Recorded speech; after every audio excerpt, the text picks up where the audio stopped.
Universitas Pamulang, atau dikenal Unpam, adalah perguruan tinggi swasta yang terletak di Kota Tangerang Selatan dan Kota Serang, Banten. Universitas Pamulang didirikan pada tahun 2000. Kampus ini dikelola oleh Yayasan Sasmita Jaya yang didirikan oleh Dr. Haji Darsono. Slogan utama Universitas Pamulang adalah berbagi untuk negeri. Slogan ini mencerminkan komitmennya untuk menyediakan pendidikan berkualitas dengan biaya terjangkau bagi semua lapisan masyarakat. Universitas Pamulang menyediakan pola perkuliahan blended, yaitu perpaduan antara perkuliahan tatap muka dan daring. Unpam telah meraih akreditasi, baik sekali, dari Badan Akreditasi Nasional Perguruan Tinggi atau BANPT. Lebih dari 25.000 mahasiswa baru diterima di Unpam pada tahun 2025. Udah siap belum? Ya. Selamat datang di Tiga Raksa, pusat pemerintahan Kabupaten Tangerang. Tempat pembangunan terus bergerak.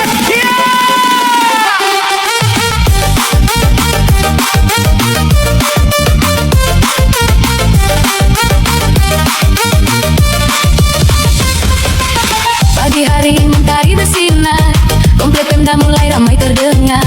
Pegawai datang penuh semangat, melayani rakyat dengan tekad kuat.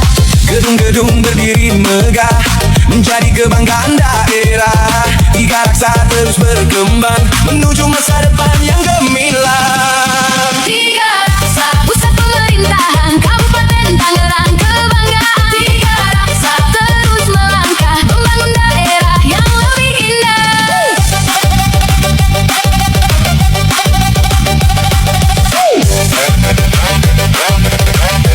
Udah siap belum? Betapa ku cinta padamu, katakanlah kau cinta padaku.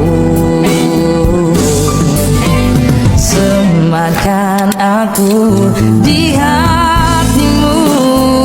Assalamualaikum warahmatullahi wabarakatuh. Siang teman-teman, halo semuanya. Saya Fitrianingsih dari kelas Akuntansi 6013 Prodi Sarjana Ekonomi Akuntansi Universitas Pamulang akan menampilkan hasil dari analisa kami tentang laporan keuangan pemerintah Kabupaten Tangerang tahun 2024 yang telah diaudit dan terverifikasi. Kami mengucapkan terima kasih kepada Pak Ali Akbar Tanjung, Sarjana Ekonomi, MSIAK, CA, ASEAN, CPA, CLA, CPT, CFIP, CNI, CP, CPMP, dan CIAP yang telah memberikan tugas analisa ini. Oke, baik. Tolong didengarkan ya teman-teman. Semoga kalian happy menontonnya. Bye-bye. Baik, selanjutnya kita akan menampilkan hasil analisis laporan keuangan pemerintah daerah Kabupaten Tangerang tahun 2024 yang telah diaudit dan terverifikasi. Baik, sebelum kita mulai membahas mengenai analisis laporan keuangan Kabupaten Tangerang, di sini kita perlu mengetahui terlebih dahulu mengenai latar belakang dan peran pemerintah itu sendiri dalam akuntansi sektor publik. Sebelumnya, kenapa sih akuntansi sektor publik ini merupakan hal yang penting? Jadi, sejak era reformasi birokrasi di tahun 2000, masyarakat menuntut adanya transparansi. Di pemerintahan, Presiden bertindak sebagai CFO atau pemegang kuasa keuangan negara. Nah, berdasarkan Undang-Undang Nomor 17 Tahun 2003, pemerintah daerah berkewajiban mengelola APBD secara tertib, efisien, dan akuntabel. Sehingga laporan keuangan inilah yang menjadi bukti nyata pertanggungjawaban tersebut kepada masyarakat. Berikutnya adalah fokus dan arah penelitian ini. Dalam analisis ini, ada 3 pertanyaan besar yang akan kami bahas. Yang pertama itu mengenai bagaimana pengaruh penerapan standar akuntansi terhadap kualitas laporan. Yang kedua, sejauh mana peran sistem pengendalian internal dalam mencegah fraud. Lalu yang ketiga, apakah transparansi anggaran berkorelasi dengan efektivitas kinerja organisasi. Jadi, tujuan kami adalah menguji hal-hal tersebut agar bisa memberikan rekomendasi nyata demi tata kelola keuangan yang lebih baik lagi. Selanjutnya kita masuk ke materi pertemuan 1, yaitu mengenai wawasan umum akuntansi sektor publik. Pertama, mari kita lihat dari sisi anggaran sektor publik. Anggaran di sini berfungsi sebagai alat manajerial untuk perencanaan, pengendalian, dan pertanggungjawaban publik. Berdasarkan data laporan realisasi anggaran 2024 Kabupaten Tangerang, realisasi pendapatan daerah kita mencapai total 8,50 triliun. Angka ini ditopang kuat oleh pendapatan asli daerah yang didominasi oleh pajak daerah dan retribusi, kemudian pendapatan transfer, lalu ada hibah. Jadi porsi pendapatan asli daerah Kabupaten Tangerang Tangerang sudah menyumbang sekitar 54% dari total pendapatan. Ini menandakan kemandirian fiskal daerah yang sangat baik. Lalu selanjutnya untuk belanja daerah, penyerapan anggarannya sangat disiplin, yaitu di atas 95% yang mencerminkan perencanaan matang dan pengendalian anggaran yang patuh. Total belanja ini dialokasikan beberapa pos penting seperti belanja operasi, belanja modal, belanja tak terduga, dan transfer. Selanjutnya, berdasarkan regulasi peraturan pemerintah nomor 71 tahun 2010, laporan keuangan Kabupaten Tangerang disajikan secara lengkap melalui beberapa komponen. Yang pertama itu ada laporan realisasi anggaran yang berbasis kas. Kemudian ada laporan operasional yang berbasis akrual, lalu ada laporan perubahan ekuitas, laporan arus kas, dan laporan dan catatan atas laporan keuangan. Kemudian, dampak dari penerapan standar akuntansi pemerintahan ini terhadap laporan keuangan Kabupaten Tangerang memiliki 3 dampak utama. Yang pertama itu meningkatkan transparansi dan akuntabilitas secara legal serta politis kepada pihak Dewan Perwakilan Rakyat Daerah. Lalu yang kedua, menyajikan posisi keuangan real, di mana kita bisa melihat posisi aset tetap daerah yang sudah mencapai angka 22,96 triliun rupiah. Lalu yang ketiga, menjadi alat manajerial yang andal bagi pembuat kebijakan untuk alokasi anggaran berikutnya agar senantiasa menganut prinsip 3E, yaitu ekonomis, efisien, dan efektif. Selanjutnya kita masuk ke materi pertemuan 2, yaitu mengenai regulasi dan standar di sektor publik. Segala bentuk pengelolaan keuangan di sektor publik wajib mematuhi paket Undang-Undang Keuangan Negara, yaitu yang berisi Undang-Undang Nomor 17 Tahun 2003, Undang-Undang Nomor 1 Tahun 2004, Undang-Undang Nomor 15 Tahun 2004, serta Peraturan Pemerintah Nomor 71 Tahun 2010 tentang Standar Akuntansi Pemerintahan atau SAP. Segala bentuk nyata dari pelaksanaan Undang-Undang Nomor 17 Tahun 2003 tersebut berikut adalah struktur fiskal Kabupaten Tangerang di tahun 2024. Realisasi pendapatan yang mencapai 8,50 triliun. Di sini, pendapatan asli daerah tersebut mendominasi. Hal ini sesuai dengan asas otonomi daerah yang diatur dalam Undang-Undang Nomor 33 Tahun 2004, di mana daerah diberikan keleluasaan untuk menggali potensi pendapatannya sendiri. Lalu ada realisasi anggaran dan transfer. Totalnya itu mencapai 8,71 triliun yang dialokasikan untuk belanja operasi, belanja modal, belanja tak terduga, dan transfer desa. Selanjutnya, dalam menyusun laporan keuangan, Pemda menggunakan metode dual basis. Kita menggunakan basis kas khusus untuk menyusun laporan realisasi anggaran. Dari LRA ini dihasilkan nilai sisa lebih perhitungan anggaran sebesar 788,15 miliar. Sedangkan basis akrual digunakan untuk laporan finansial lainnya, yaitu laporan operasional, laporan perubahan ekuitas, laporan arus kas, dan catatan atas laporan keuangan. Dampak dari regulasi tersebut terhadap kepatuhan regulasi standar akuntansi publik, yaitu yang pertama ada audit BPK yang sesuai Undang-Undang Nomor 15 Tahun 2004. Regulasi ini menjamin laporan keuangan pemerintah daerah bebas dari salah satu material dan dapat diakuntabelkan secara hukum. Lalu yang kedua, reliabilitas. Meningkatkan keterbandingan laporan antar periode atau bisa dibandingkan dari tahun ke tahun berkat pencatatan piutang, utang, dan penyusutan aset yang dilakukan secara sistematis. Kemudian, keputusan strategis mencapai data real dan akurat bagi pihak eksekutif atau pemerintah daerah maupun legislatif atau DPRD untuk merancang anggaran yang menganut prinsip 3E, ekonomis, efisien, dan efektif di tahun berikutnya. Selanjutnya, pada materi pertemuan 6 yang membahas mengenai teori dan konsep penganggaran sektor publik.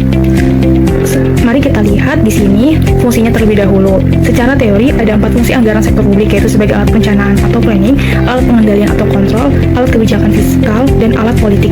Jika kita bedah berdasarkan perspektif teori penganggaran, fungsi-fungsi ini tercermin nyata dalam data keuangan di Kabupaten Tangerang, yaitu ada pendapatan sebagai alat perencanaan, di mana adanya pelampauan target pendapatan asli daerah yang mencapai 4,61 triliun atau 107,42% dari target, yang membuktikan bahwa estimasi potensi pemerintah daerah yang dirancang sejak awal sudah sangat matang dan realistis. Kemudian, belanja sebagai alat pengendalian. Penyerapan belanja yang sangat tinggi, yaitu di 95%, membuktikan adanya penerapan performance budgeting atau anggaran berbasis kinerja yang fokus utamanya adalah pada hasil yang nyata bagi masyarakat. Kedua, bagaimana kita mengevaluasi keberhasilan anggaran tersebut adalah dengan melalui laporan keuangan pemerintah daerah yang terdiri dari beberapa pos penting, yaitu ada laporan realisasi anggaran digunakan untuk melihat efisiensi anggaran berbasis kas. Kemudian ada laporan operasional yang mengukur bagaimana konsumsi sumber daya real berjalan tanpa pengaruh atau bias oleh waktu kas. Kemudian ada neraca yang menunjukkan penguasaan aset tetap sebesar 22,96 triliun yang merupakan hasil akumulasi belanja modal yang produktif dari tahun ke tahun. Kemudian di laporan arus kas digunakan untuk menguji tingkat likuiditas. Di sini terlihat adanya surplus operasi sebesar 1,78 triliun dan defisit investasi perolehan aset sebesar 2,02 triliun. Lalu di catatan atas laporan keuangan menjamin adanya transparansi penuh atas program-program kegiatan pemerintah daerah yang disajikan secara tertulis kepada masyarakat. Kemudian dampaknya yaitu terdapat pertanggungjawaban politis. Ini menunjukkan akuntabilitas publik yang jujur dari pemerintah daerah kepada DPRD selaku mitra kerja serta kepada seluruh lapisan masyarakat. Kemudian bebas manipulasi. Penggunaan standar akrual menjamin transaksi non-kas seperti penyusutan aset, pencatatan utang dan piutang tersaji secara objektif di dalam neraca sehingga meminimalkan risiko kecurangan atau manipulasi data. Kemudian managerial tool atau alat manajerial. Dari hasil evaluasi laporan keuangan ini seperti data sisa lebih perhitungan anggaran yaitu sebesar 788,15 miliar tadi akan menjadi data basis atau feedback yang valid untuk siklus perencanaan anggaran di periode berikutnya agar semakin tepat sasaran. Selanjutnya perlengkapan manajemen strategi dan implementasi strategi di pemerintah kabupaten. Seperti yang kita tahu, Kabupaten Tangerang memiliki visi utama yaitu berdaya saing menuju masyarakat madani. Untuk mewujudkan visi besar ini, pemerintah daerah berfokus pada beberapa misi penting, mulai dari meningkatkan kualitas SDM, mendongkrak daya saing ekonomi, mengoptimalkan pelayanan publik, hingga membangun tata pemerintah yang baik serta berwawasan ekologi. Nah, bagaimana implementasinya di lapangan? Proses manajemen strategi ini mencakup perencanaan, pengorganisasian, pelaksanaan, penganggaran, hingga pengawasan. Kebijakan strategisnya diimplementasikan melalui 3 sektor utama, yaitu kebijakan pendapatan daerah, belanja daerah, dan pembiayaan daerah. Contoh nyatanya adalah optimalisasi pajak dan retribusi untuk mendongkrak PHD, untuk meningkatkan belanja modal untuk membangun infrastruktur fisik, serta memberdayakan desa melalui belanja transport. Selanjutnya mari kita bedah posisi Kabupaten Tangerang menggunakan analisis SWOT agar kita bisa melihat peta kekuatan secara objektif. Yang pertama dari sisi strength atau kekuatan. Kabupaten Tangerang punya pertumbuhan ekonomi yang stabil di kisaran 5%, kontribusi industri pengolahan yang sangat besar dan IPM terus naik mencapai angka 76,19. Kedua dari sisi weakness atau kelemahan. Tantangan internalnya adalah angka pengangguran yang masih berada di sekitar 6,06%, serta adanya ketimpangan pendapatan yang ditunjukkan oleh Gini rasio sebesar 0,296. Yang ketiga, opportunity atau peluang. Daerah ini punya peluang besar karena pertumbuhan investasi dan pembangunan infrastruktur yang masif, beserta besarnya potensi peningkatan PHD dari sektor industri dan perdagangan. Yang keempat adalah threat atau ancaman. Kita juga harus waspada terhadap ketergantungan pada transfer pusat, risiko perlambatan ekonomi nasional, serta isu sosial dan kemiskinan. Selanjutnya, peluang 9, isu pertanggungjawaban pemerintah. Apa sih itu isu pertanggungjawaban pemerintah? Singkatnya adalah unit organisasi pertanggungjawaban terhadap pelaksanaan anggaran dan pencapaian kinerja di daerah. Di sini ada 3 jenis pertanggungjawaban yang berjalan di Kabupaten Tangerang. Yang pertama di sini ada pusat pendapatan dipegang oleh Bapenda, yang kedua ada pusat biaya dipegang oleh ODD, yang ketiga ada pusat investasi, yaitu fokus pada belanja modal dan infrastruktur. Semua ini diatur dalam sistem pengendalian manajemen yang siklusnya terus berputar secara berkelanjutan, mulai dari perusahaan strategi, perencanaan, penganggaran, implementasi program, pelaporan kinerja, hingga evaluasi. Nah, sejauh ini, sistem di Kabupaten Tangerang sudah dinilai cukup baik karena manajemennya lengkap, kebijakan anggarannya jelas, dan sudah menggunakan sistem pelaporan berbasis akurat. Termasuk kelas 10, naik implementasi. Ukuran kinerja ini dilakukan dengan tujuan utama untuk menilai pencapaian tujuan, meningkatkan efisiensi, dan memperkuat akuntabilitas publik. Mari kita bedah sumber data pada indikator kinerja Kabupaten Tangerang tahun 2024 yang tertera di sini. Yang pertama di sini ada data pertumbuhan ekonomi. Jika kita melihat tren pasca pandemi, kondisi ekonomi Kabupaten Tangerang terbilang cukup stabil dengan rincian angka dari tahun ke tahun sebagai berikut. Pada tahun 2021, pertumbuhan ekonomi berada di angka 4,70%, dan pada tahun 2022 meningkat menjadi 5,47%. Pada tahun 2023 berada di angka 5,18%, dan pada tahun 2024 tercatat stabil di angka 5,05%. Yang kedua ada indeks pembangunan manusia atau IPM. Data menunjukkan bahwa IPM Kabupaten Tangerang pada tahun 2024 berhasil mencapai angka 76,19. Angka ini mengindikasikan adanya peningkatan kualitas yang nyata pada 3 sektor utama masyarakat, yaitu ada sektor pendidikan, sektor kesehatan, dan sektor kesejahteraan masyarakat. Ketiga, tingkat pengangguran. Untuk tingkat pengangguran atau TPT tahun 2024, angkanya berada di posisi 6,06%. Angka ini sebetulnya sudah mengalami penurunan dari tahun sebelumnya sebesar 6,94%.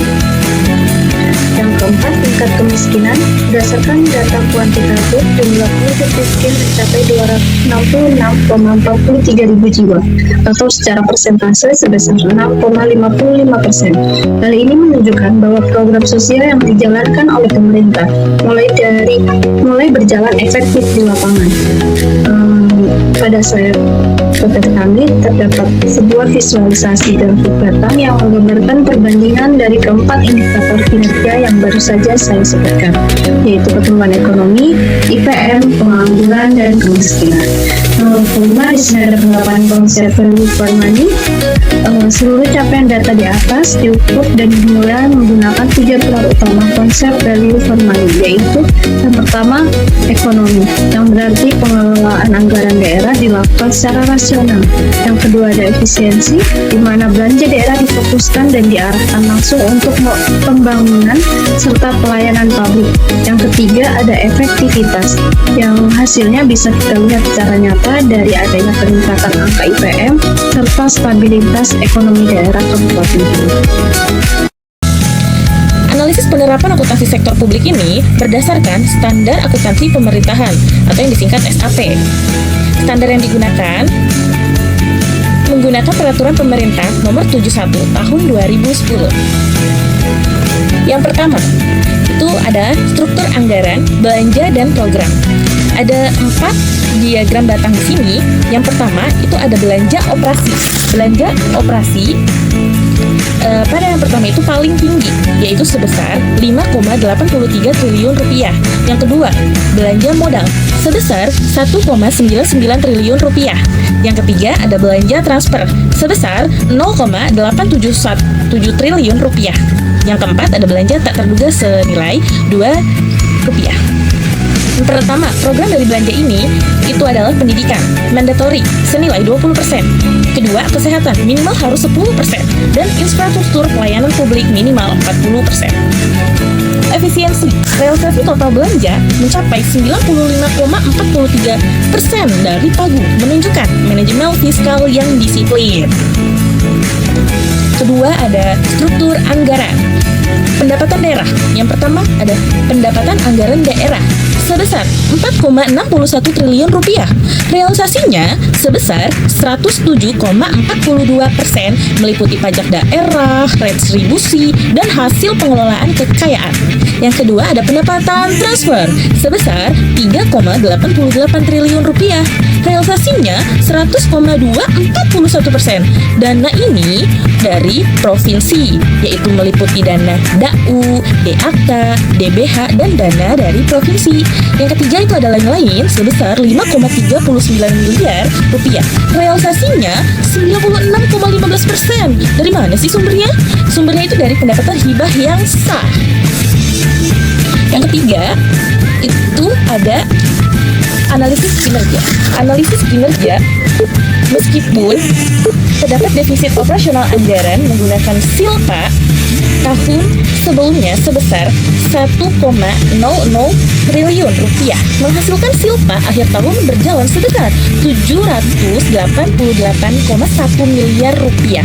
Hal ini menunjukkan kemampuan daerah mendanai defisit melalui tabungan fiskal. Dari analisis ini, kita bisa menarik hasil laporan realisasi anggaran atau yang disingkat LRA. LRA ini yang telah diaudit pada tahun 2024, realisasinya sebesar 1. Ada total pendapatan sebesar 8,505 triliun rupiah. Total belanjanya berapa sih? 7,845 triliun rupiah. Total transfernya 0,869 triliun rupiah. Defisit LRA-nya sebesar minus 208,8 miliar rupiah. Pembiayaan netonya sebesar 999,9 miliar rupiah. Yang kedua, laporan perubahan saldo anggaran lebih atau yang disingkat SAL.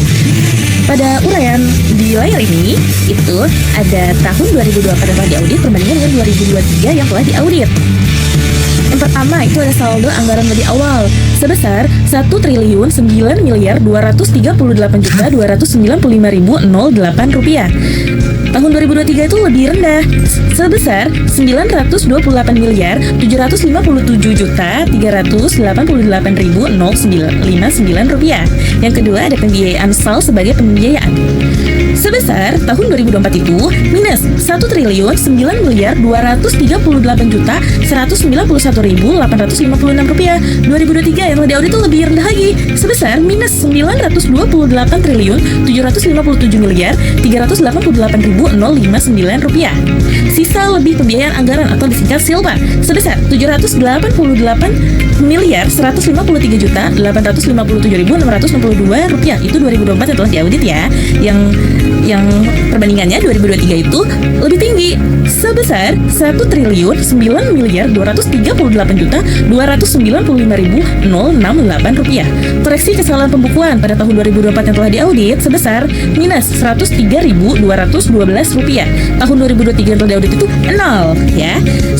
Pada akhirnya saldo anggaran lebih akhir pada tahun 2024 yang telah diaudit itu sebesar 788.153.857.669 rupiah.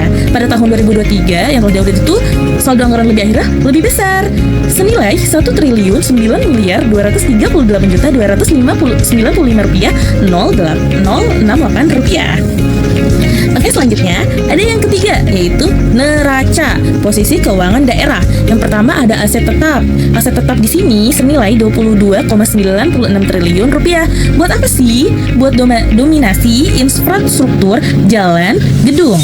Yang kedua ada kewajiban sebesar 37,7 miliar rupiah. Itu menurun loh dari tahun lalu. Yang ketiga ada ekuitas sebesar 26,20 triliun rupiah. Itu adalah kekayaan bersih pemerintah. Nah, dari sini neracanya itu bisa kita totalin asetnya sebesar 26,24 triliun rupiah. Itu loh meningkat loh dari 2023 sebesar 3,46%.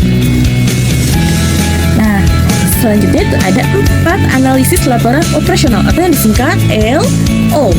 Yang pertama itu ada basis aktual. LO di sini menyajikan pendapatan dan beban berdasarkan hak dan kewajiban atau basis aktual.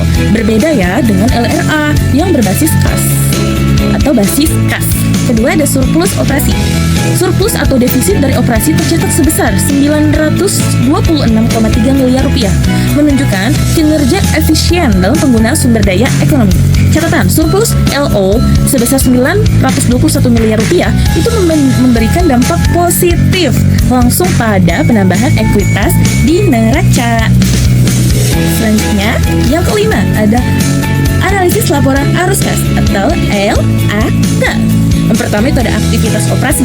Arus kas bersih sebesar plus 1,78 triliun rupiah, menunjukkan kemampuan operasional internal yang kuat.